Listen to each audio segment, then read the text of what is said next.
I took a garbage can and I had all the equipment guys, just everything blue went in the garbage can and went out to the dump. Every blue marker, if there's a blue eraser, if there's blue anything, I just wanted to make sure that was an absolute priority. We put clocks all over the facility.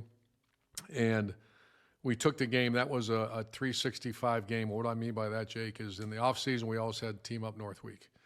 I was constantly running documentaries because the further we started recruiting from the traditional Ohio base, and you're bringing in kids from Texas, Zeke Elliott from St. Louis, and Raekwon McMillan. I wanted them to learn, breathe, and live this rivalry, and so it was just nonstop education. I'd actually test them on the rivalry. And then in summer, we did Team Up North days, and then we had practices during training camp.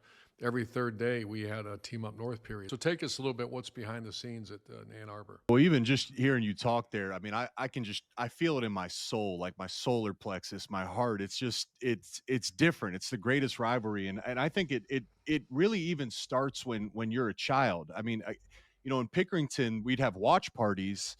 And when it was Ohio State Michigan week, it felt like the entire city shut down, like the world faded away, and everybody comes together to watch that game. And then I remember as a kid, when it's halftime, you grab a football and you start playing. You say, "Hey, one day I want to be like Ted Ginn or Charles Woodson. I want to be like Desmond Howard one day." And those players, like that, started for me as a kid. And then you find yourself in Ann Arbor or Columbus for the Buckeyes, and it's every single day you're working for that opportunity to make your mark and an impact on that rivalry. That's where legacies are defined by this game. For Brady Hoke, it was the same thing, Coach. There was no red, no green in the building. We ended every meeting with "Beat Ohio." For me as a player, after every lift and conditioning, when it was late and I was getting tired, I'd have the strength staff say, "Remember, they didn't want you. They didn't think you were good enough," and that was absolutely a driving factor for me as a player.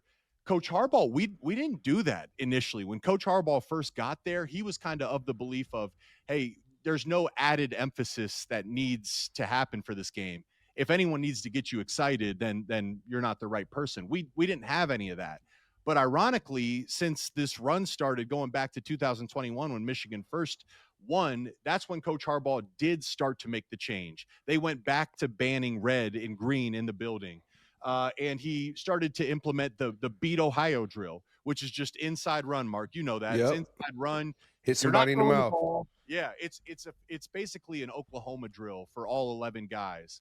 And Michigan named that "Beat Ohio" drill to just subtly condition yourself that this one is different.